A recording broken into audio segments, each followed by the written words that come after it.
Et je voudrais maintenant revenir sur cette idée donc jonassienne, si je puis dire, enfin, que l'âge moderne, la période de la modernité, alors je préciserai ce que j'entends par là, la période de la modernité a provoqué un accroissement considérable de notre puissance d'agir sur le monde. Donc, le raisonnement de Jonas est assez simple, il consiste à dire jusque-là, l'action humaine, la puissance d'action des hommes, elle était limitée à un environnement proche, et donc l'éthique était une éthique du prochain, une éthique du proche, de la relation avec quelqu'un qui est à côté de moi, quelqu'un qui est proche de moi. Et désormais, cette extension de l'action humaine, ce changement d'échelle de l'action humaine et de la puissance humaine, fait que la responsabilité doit pour autant s'étendre, trouver elle aussi une extension. La question de l'éthique et la question de la responsabilité doivent s'étendre d'autant. Alors, développement de la puissance technoscientifique à l'âge moderne. En quel sens, depuis l'âge moderne, ce que j'ai évoqué tout à l'heure, c'est, vous l'avez vu, les philosophies du progrès, les philosophies de l'histoire qui se sont développées au XIXe siècle. Il est probable, formulé déjà par Condorcet à la fin du XVIIIe, il est probable que ces philosophies accompagnent la révolution industrielle, accompagnent les bouleversements prodigieux qu'a effectué la révolution industrielle dans notre mode d'action. Quand je dis l'âge moderne, en réalité, je devrais remonter un peu plus tôt, puisque ce qui a sans doute scellé le basculement, c'est des philosophes comme Descartes ou Bacon, au début du XVIIe siècle, qui définissent une espèce de programme que, en un sens, la révolution industrielle va mettre en œuvre. Descartes et Bacon, au début du XVIIe siècle, tous les deux, en des termes évidemment très différents, proposent que le savoir, la recherche du savoir, la recherche de la connaissance, plutôt que d'être un travail du sujet sur lui-même, qui cherche à s'améliorer, qui cherche à se développer lui-même comme sujet de connaissance, la recherche du savoir soit mise au service de l'utilité, soit mise au service de la transformation du monde, soit mise au service, vous voyez, de la mécanisation du monde, de la machine. Avec Descartes, le modèle, et même avec quelqu'un comme Galilée, le modèle à partir duquel se construit le savoir, c'est la machine. La machine est le modèle de construction de la connaissance, mécanique rationnelle, comme on disait à l'époque. Et le basculement important au début du XVIIe siècle, c'est cette idée que, Descartes le dit en une formule bien connue, nous devons désormais mettre nos sciences, notre savoir et nos techniques au service de l'amélioration des conditions de vie des hommes, de la santé, du bien-être, etc. Et nous devons, comme, je cite, devenir maîtres et possesseurs de la nature. Donc le savoir est asservi, si je puis dire, ou en tout cas est investi dans une fonction de maîtrise de la nature et d'exploitation de la nature pour mieux satisfaire les besoins humains.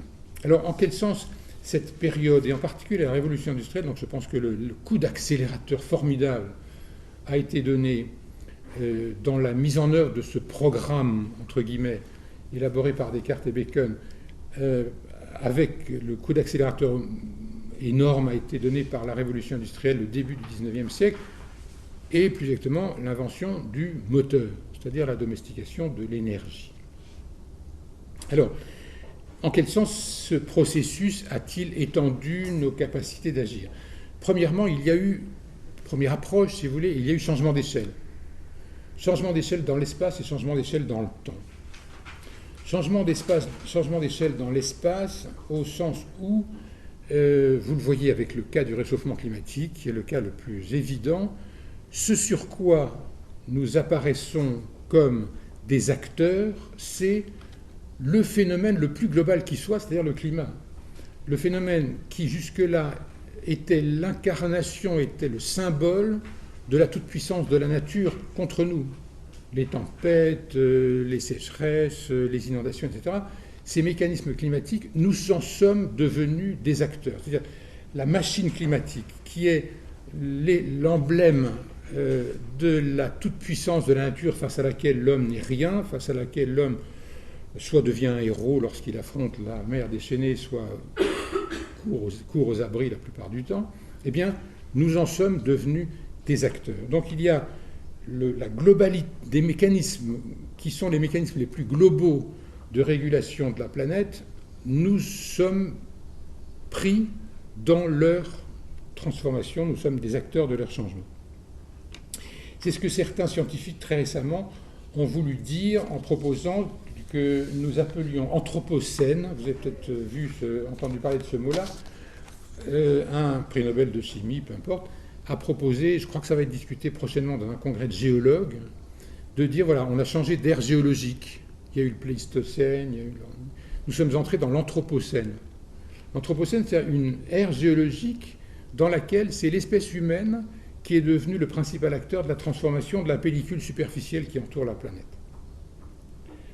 Colonisation générale de la planète, modification de processus globaux et action sur l'évolution de l'ensemble du vivant. Érosion de la biodiversité, c'est ça. L'érosion de la biodiversité, c'est de dire que l'ensemble, le système même du vivant, puisque c'est un système, est modifié profondément par notre action. Donc, modification en termes d'espace. Changement d'échelle en termes d'espace. Changement d'échelle en termes de temps. Les actions que nous menons produisent des effets à long terme. Là encore, je peux reprendre l'exemple du changement climatique ou de l'érosion de la biodiversité. Vous voyez bien, on dit souvent que le degré, l'inertie du CO2 comme gaz à effet de serre dans l'atmosphère, c'est un siècle. C'est 60 ans, je crois qu'il se dissipe au bout de 60 ans. Donc c'est des cycles longs. Autrement dit, notre action aujourd'hui, elle conditionne les conditions d'existence des 2, 3, 4 générations qui viennent. De même, pour prendre un autre exemple, lorsque se discute et se sont discutés en France récemment la question de la gestion des déchets radioactifs, qu'est-ce qu'on fait avec ces déchets radioactifs? On dit que la durée de vie des déchets radioactifs à longue vie et à haute toxicité, c'est de l'ordre de 10 000 ans. Donc on produit des machins qui vont rester toxiques pendant 10 000 ans et on se demande ce qu'on va en faire. Vous voyez qu'on est là en face dans l'appréhension des effets de notre action à une espèce de dilatation du temps, de changement d'échelle du temps extrêmement rapide, extrêmement forte. Alors, deuxième point, comment analyser maintenant cet accroissement de la puissance? Alors moi je dirais qu'on peut l'analyser en utilisant deux plans d'analyse. Donc d'une part, le changement d'échelle est déjà une manière de se le représenter, mais deux champs d'analyse qui sont, premièrement, la domestication de l'énergie et de la matière, et deuxièmement, la domestication du vivant. Alors, j'utilise à dessein, puisque vous voyez pourquoi, dans ce que j'ai dit précédemment, j'utilise à dessein le terme de domestication. Domestication de la matière et de l'énergie. Elle n'a évidemment pas commencé avec la révolution industrielle. La domestication de la matière a commencé avec l'invention de l'outil, 2 millions d'années. Donc, ça fait un bail. 2 millions d'années à peu près, premiers outils, premières pierres taillées. La domestication du feu, les paléoanthropologues discutent de la date à laquelle les hommes ont commencé à pouvoir se servir du feu de manière artificialiser l'usage du feu, donc s'en servir à la fois pour créer de la lumière et de la chaleur. Souvent, on dit que c'est il y a à peu près 500 000 ans que des foyers apparaissent dans les lieux d'habitation de populations humaines. Homo, c'est Alors, la séparation d'avec notre ancêtre primate, c'est 5 à 7 millions d'années. Homo, on dit de 2 millions d'années, 2 millions et demi. Sapiens, 200 000 ans. Donc, Sapiens, vous et moi, Sapiens, on est des derniers nés d'une longue filiation. Et la durée de vie d'Homo sapiens, c'est un clignement d'œil, c'est une durée minimale, microscopique, dans l'histoire de l'évolution. Donc voilà. Donc je dis, cette domestication de la matière et de l'énergie n'a pas commencé hier, mais qu'est-ce qu'ont fait nos ancêtres quand ils ont domestiqué le feu? Ils ont brûlé des végétaux. Ils ont brûlé des végétaux. Qu'est-ce que c'est que brûler des végétaux? C'est faire dehors ce que notre organisme fait dedans. C'est-à-dire, très schématiquement, les végétaux sont autotrophes. Ils produisent de la matière vivante à partir de l'énergie solaire, à partir de CO2 et à partir de sels minéraux et d'eau. Ils fabriquent de la matière vivante d'eux-mêmes, autotrophes. Nous autres animaux, nous sommes hétérotrophes, c'est-à-dire nous ne savons pas fabriquer de la matière vivante nous-mêmes, nous sommes obligés d'aller absorber et métaboliser de la matière vivante déjà produite, c'est ce qu'on appelle la chaîne trophique, et en dernière instance, la chaîne trophique, c'est des végétaux autotrophes. Donc, qu'est-ce que nous faisons quand nous absorbons des sucres, en l'occurrence? Nous faisons le processus métabolique inverse de ce qu'ont fait les végétaux, qui a consisté à capturer du CO2, à dégager de l'oxygène et à former des sucres. Et nous faisons à peu près l'inverse. Nous brûlons les sucres, nous les oxydons, nous absorbons de l'oxygène, nous rejetons du CO2. On fait en gros, très schématiquement, la réaction chimique inverse. Notre corps a besoin de métaboliser de la matière vivante existante, et en particulier des sucres produits par des végétaux, en dernière instance, même si ces végétaux peuvent avoir été absorbés par des animaux que nous mangeons sous forme de steak haché. Donc, maîtriser le feu, c'est faire dehors ce que nos organismes font dedans. Et c'est pour ça que je parlais tout à l'heure de métabolisme externalisé. Les techniques externalisent des métabolismes biologiques. On peut le montrer dans la plupart des cas. J'ai un autre exemple frappant, c'est l'écriture. L'invention de l'écriture, qu'est-ce que c'est qu'inventer l'écriture? C'est faire porter par des supports physiques extérieurs ce que fait notre mémoire, c'est-à-dire déléguer à un support physique externe le soin de se souvenir pour nous.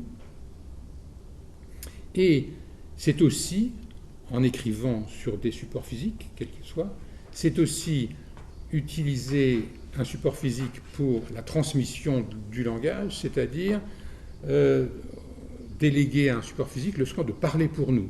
D'où le fait que, depuis l'écriture, nous parlons avec les morts, nous écoutons ce que les morts ont à nous dire, qu'ils ont écrit, et nous parlons aux générations à venir. Donc, vous voyez bien comment cette technique de l'écriture, prothèse de la mémoire et prothèse de la parole, a étendu considérablement le champ de la communication dans le temps et dans l'espace. Donc, voilà, simplement, jusqu'à la fin du XVIIIe siècle, l'énergie utilisée par les techniques humaines, c'était l'énergie du vent, moulin, l'énergie de l'eau, moulin, l'énergie des animaux, traction, et puis l'énergie humaine. Or, voici qu'avec la révolution industrielle, nous avons utilisé des moteurs, et des moteurs embarqués, si je puis dire, c'est-à-dire des machines à transformer de l'énergie d'une façon qui soit adéquate aux usages que l'on veut en faire. Formidable histoire. La machine à vapeur est inventée à la fin du XVIIIe siècle. La science vient derrière comprendre les mécanismes de transformation de l'énergie. C'est la thermodynamique. Carnot 1830, Clausius 1852, donc première moitié du XIXe siècle. La thermodynamique est la science qui comprend les transformations de l'énergie calorifique en énergie mécanique, la transformation de la chaleur en travail, comme on disait, ce que notre corps fait tout le temps. Notre corps utilise l'énergie chimique des végétaux pour faire de la chaleur, pour entretenir la chaleur du corps, pour créer une homéostasie, et du mouvement, c'est-à-dire pour faire qu'on puisse se carapater, courir après les proies et échapper aux prédateurs. En gros, c'est ça un animal, très sommairement. Donc, voilà qu'on a inventé des moteurs, c'est-à-dire qu'on a maîtrisé la transformation des différentes formes d'énergie les unes dans les autres et qu'on l'a théorisé dans la thermodynamique. Et puis est venue l'électricité, et puis est venu, donc, moteur. Alors, oui, l'affaire qui nous occupe en ce moment sur l'histoire, on a découvert à ce moment-là qu'il y avait d'immenses ressources, réserves de végétaux fossiles. Charbon, tourbe, pétrole, gaz. Ce sont des végétaux fossiles. Donc, il y avait là une espèce de stock amassé par des millions d'années de fossilisation de forêts, de fossilisation de végétaux qui conservaient leur carbone. Donc, et nous avons, depuis 1830, en gros, jusqu'à récemment, dilapidé, j'avais envie de dire, en tout cas exploité ces immenses réserves. Nous avons en un siècle et demi, c'est-à-dire en un clin d'œil, utilisé pour produire de l'énergie motrice, pour produire de l'énergie électrique, etc. Nous avons utilisé ces immenses réserves de végétaux fossilisés que la Terre avait mis à notre disposition, sans forcément le vouloir, hein, que la Terre avait mis à disposition à travers la succession des générations d'arbres à la surface de la Terre. Et puis est venue l'électricité, transport de l'énergie facile, et puis est venu le nucléaire, c'est-à-dire l'utilisation de la matière comme source d'énergie, la transformation des matériaux, des atomes fissiles en source d'énergie. Donc, une formidable avancée dans la domestication de la matière et de l'énergie qui explique que, vous savez que certains montrent qu'aujourd'hui, que la courbe d'augmentation de la richesse par tête d'habitant depuis la révolution industrielle correspond exactement à la courbe de l'utilisation de la quantité d'énergie par tête d'habitant. C'est-à-dire qu'en fait, il y a une espèce de les deux courbes sont superposables, ce qui veut dire que, arrivé au pic pétrolier, arrivé au pic qui fera que les énergies fossiles deviennent rares et par conséquent chères, c'est peut-être reconnaître que depuis 1830 jusqu'à maintenant, nous avons mangé notre pain blanc, en gros, de ce point de vue-là. Donc, il y a eu un mouvement considérable d'accroissement de l'utilisation d'énergie mobilisée à des fins humaines et pour des usages humains grâce à ces technologies de domestication de l'énergie et de la matière. Deuxièmement, domestication du vivant. Domestication du vivant, j'en ai parlé, je vous ai déjà dit que l'invention de l'agriculture et de l'élevage avait sans doute été une première étape dans cette domestication du vivant. Nous avons, depuis que nous fabriquons... les biotechnologies ont 10 000 ans. Les biotechnologies ont 10 000 ans. Nous avons, depuis cette époque, artificialisé du vivant. Quand je vous disais tout à l'heure que nos placides bovins sont les descendants des aurochs, ça veut dire qu'on a fabriqué du vivant artificiel par sélection. Et puis, je pourrais multiplier les exemples. Vous savez que la tomate à l'état sauvage, c'est une toute petite chose qui est un peu plus grosse qu'une cerise. Et aujourd'hui, les cœurs de bœuf, enfin, vous voyez, les monstres que nous avons créés, nous avons artificialisé du vivant par sélection. Petite parenthèse, Darwin a expliqué qu'il avait compris la théorie de la sélection naturelle en observant la sélection artificielle. C'est-à-dire que la sélection artificielle, je disais tout à l'heure, Descartes prend la machine comme modèle pour comprendre les lois de la mécanique rationnelle, Descartes et Galilée pour comprendre les lois de la mécanique rationnelle. Darwin prend le modèle de la sélection artificielle pour comprendre la sélection naturelle. Autrement dit, les artefacts servent de modèle à la science. Donc, ça avait commencé il y a bien longtemps, il y a 10 000 ans. Qu'est-ce qui nous est arrivé au XXe siècle? La biologie moléculaire. Nous sommes...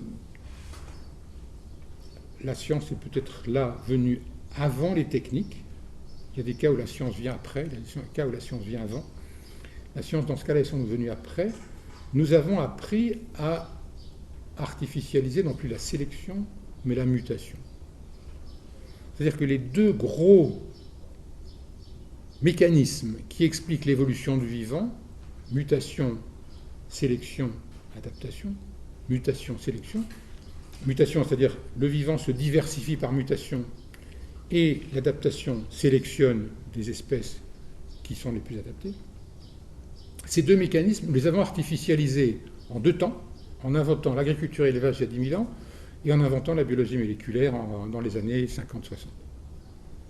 Artificialiser la mutation, ça veut dire quoi? Ça veut dire pouvoir modifier le vivant dans sa partie la plus essentielle, la plus fondamentale, ce qu'aujourd'hui, depuis le milieu du XXe siècle, nous appelons son génome.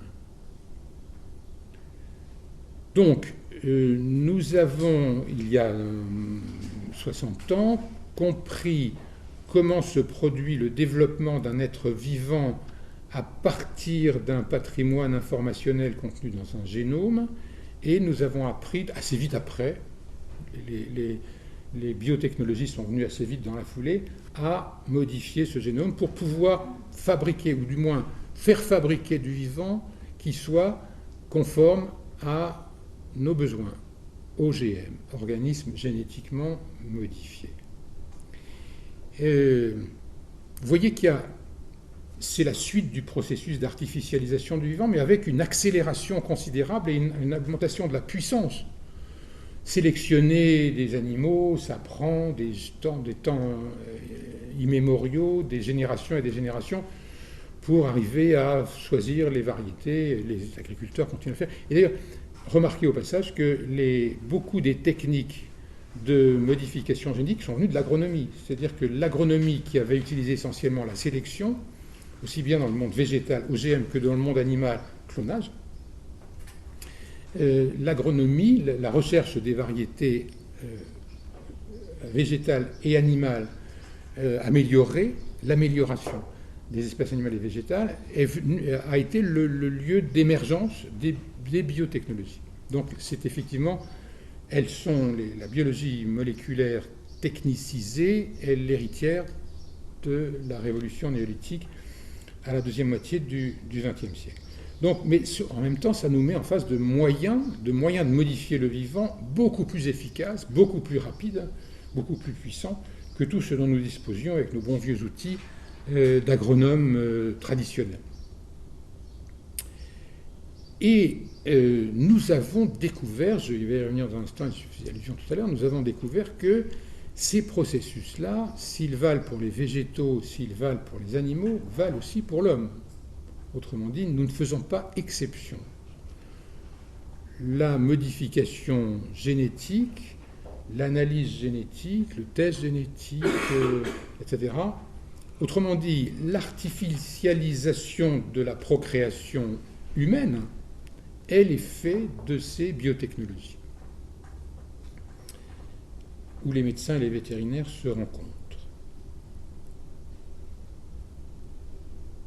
Autrement dit, le curseur entre ce qui est naturel et ce qui est artificiel s'est en quelque sorte brutalement déplacé avec la biologie moléculaire, et nous pouvons artificialiser des processus qui jusque-là étaient laissés, entre guillemets, à la nature, dont la naissance.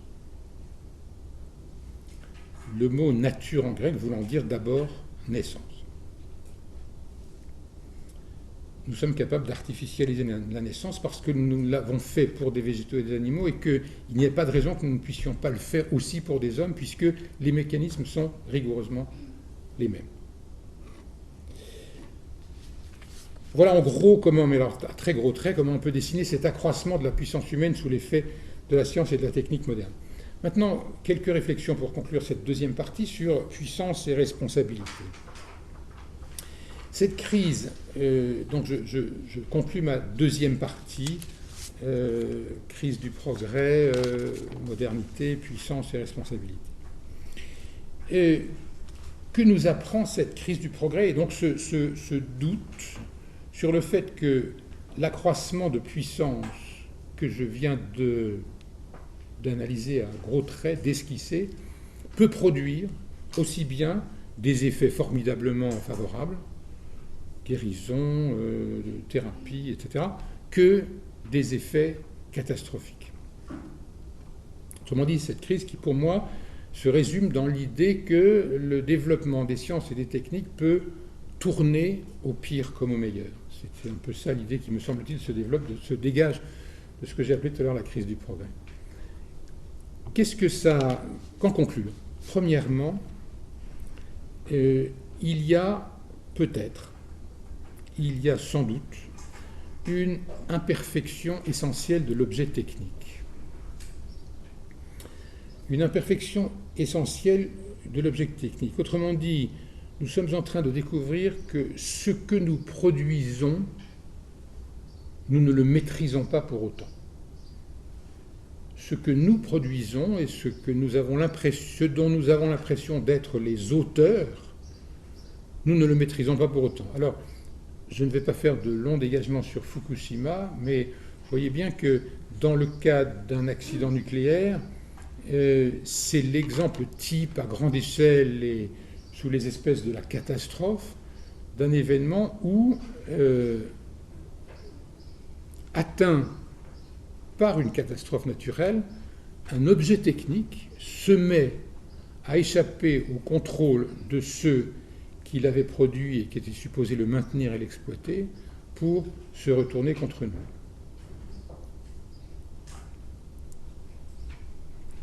Imperfection de l'objet technique. Qu'est-ce que ça veut dire plus précisément? Ça veut dire que, en produisant des artefacts, nous produisons des risques. En produisant des artefacts, nous produisons aussi des risques. Et au fond, la crise du progrès, c'est aussi la fin de cette ivresse. Moi, j'ai grandi dans les années 50, où le plastique, peut-être certains d'entre vous ont-ils des souvenirs du même ordre, où le plastique, le confort moderne, la modernité, l'électroménager, etc., c'était une espèce de promesse d'un avenir radieux qui venait dans tous les foyers.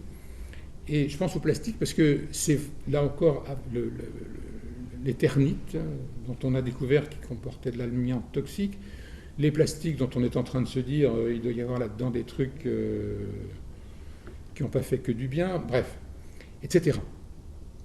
Donc cette ivresse moderne est en train de se dissiper. Moi, j'ai tendance à dire tant mieux. Voyez ce que vous en pensez.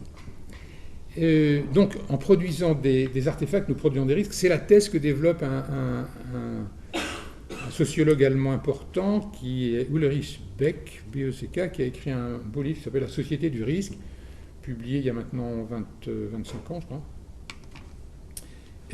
Publié quelque temps après Tchernobyl.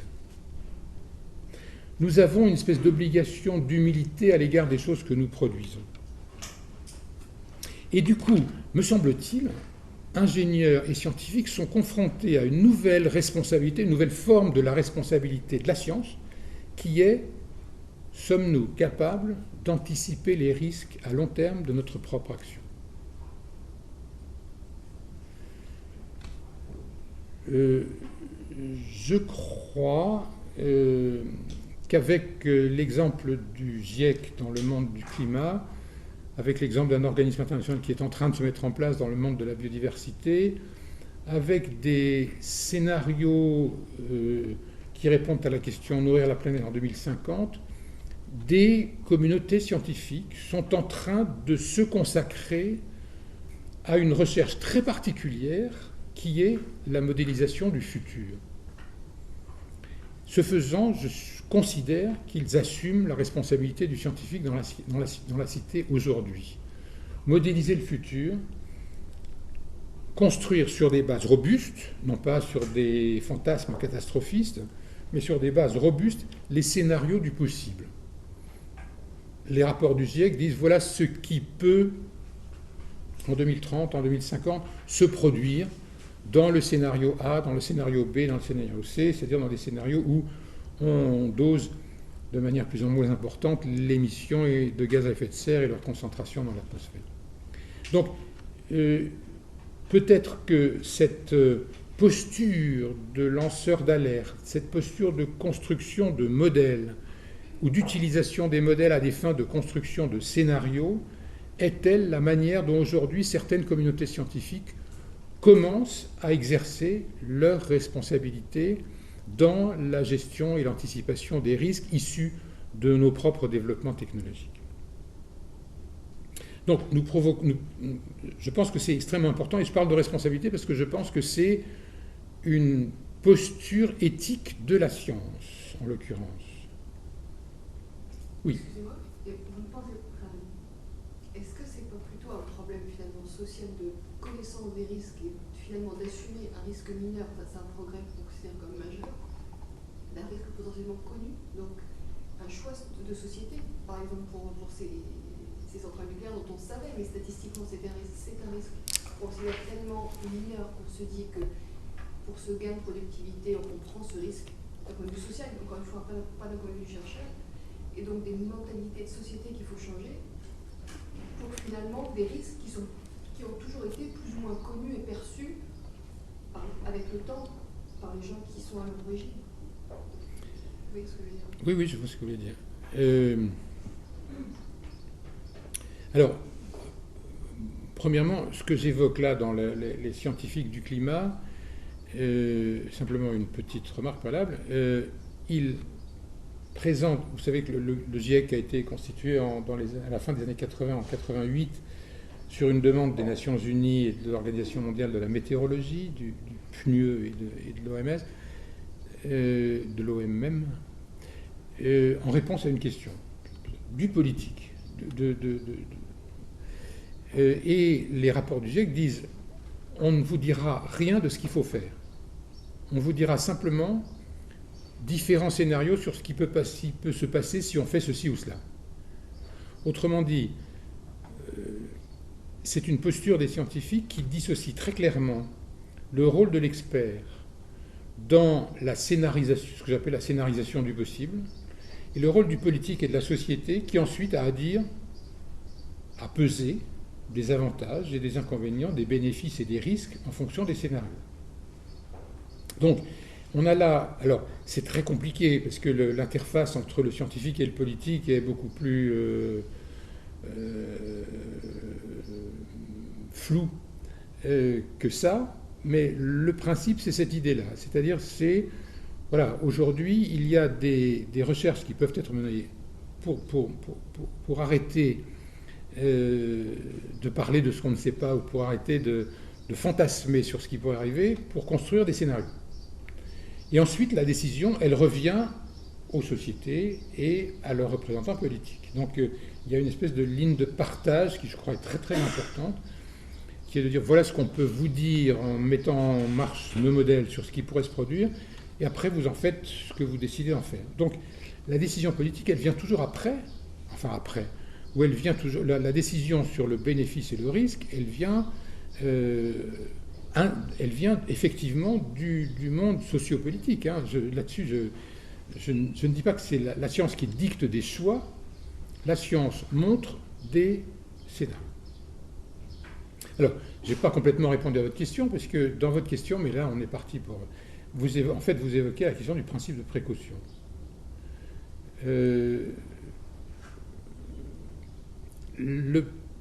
Vous avez Olivier Godard cet après-midi, qui est un des artistes du principe de précaution en France. Vous avez beaucoup de chance, c'est une personne.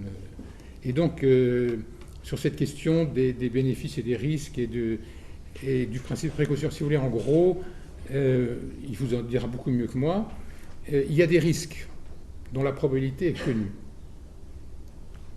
Vous savez que si vous êtes un motard de 20 ans, les assurances vous disent ça.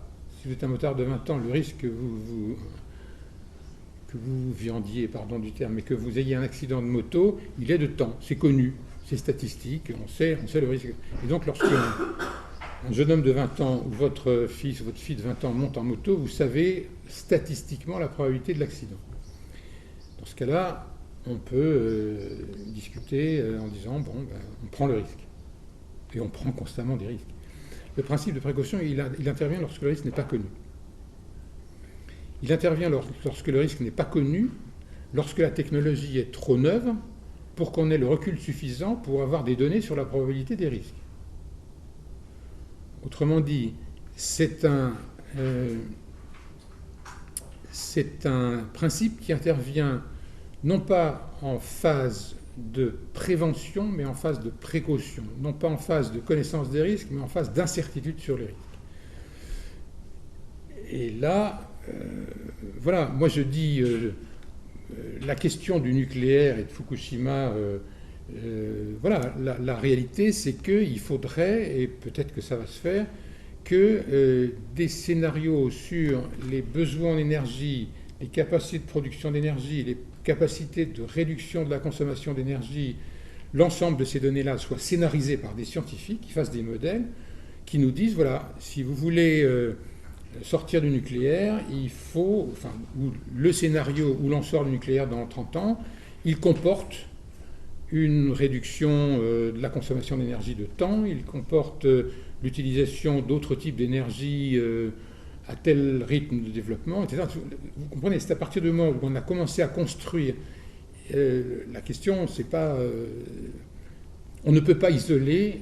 alors évidemment, Fukushima, c'est un événement dramatique et qui ressoulève des hostilités fortes à l'égard du nucléaire, mais le vrai mode de raisonnement consiste à dire, essayons de savoir dans 20 ans, 30 ans, 50 ans, comment nous pourrons diminuer notre consommation d'énergie et comment nous pourrons répondre à la consommation enfin, des scénarios de consommation d'énergie, avec quoi, avec quel type de ressources, etc. Sachant qu'on commence à savoir comment va évoluer le prix du pétrole, comment va évoluer le prix du charbon, etc. Et quels sont les risques en termes de gaz à effet de serre. On a un système, on a une approche systémique, et la modélisation, c'est ça. La modélisation, c'est faire intervenir des causalités récurrentes et des causalités circulaires dans tous les azimuts pour construire des scénarios. Donc effectivement, à partir du moment où on a, sur la question de l'énergie, construit différents scénarios, on en a un où on a besoin du nucléaire et où par conséquent il y a des risques, on commence à les connaître d'ailleurs maintenant, on a un tout petit peu de recul, on est moins dans l'incertitude qu'avant, mais on sait qu'il y a des risques, on sait qu'il y a des coûts, etc. Donc je pense que la bonne démarche consiste non pas à dire je ne veux pas courir de risques ou il faut en courir parce que, consiste à dire mettons-nous en face de différents scénarios et faisons le choix des risques que nous voulons courir.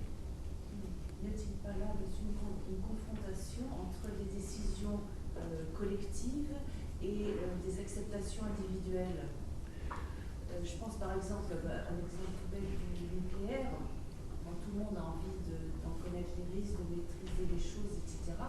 Et combien de personnes accepteraient individuellement de réduire leur consommation énergétique? Enfin, je veux dire, là, il y a des confrontations de collectifs et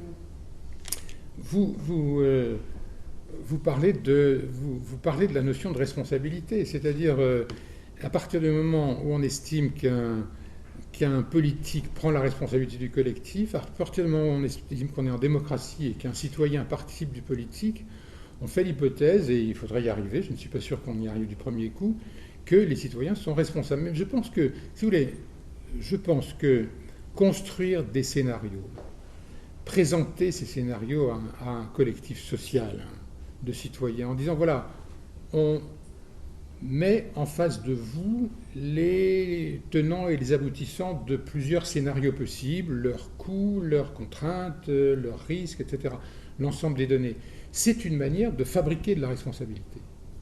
C'est une manière de fabriquer de la responsabilité, y compris individuelle. Alors, ce mécanisme-là, il est rendu difficile par la confrontation des intérêts économiques. Je suis d'accord avec vous pour dire qu'aujourd'hui, construire des scénarios de ce type, c'est essayer de faire taire, y compris ces scientifiques qui ont publié des papiers d'apparence scientifique pour expliquer que le tabac n'était pas nocif. Moi qui suis fumeur. Donc voilà. Non mais, si vous voulez, le principe d'une démocratie, c'est le principe que chaque individu peut adopter une posture de citoyen. Une posture de citoyen, c'est la posture de quelqu'un qui prend en compte les intérêts du collectif et qui est capable de se hisser à la hauteur des intérêts collectifs.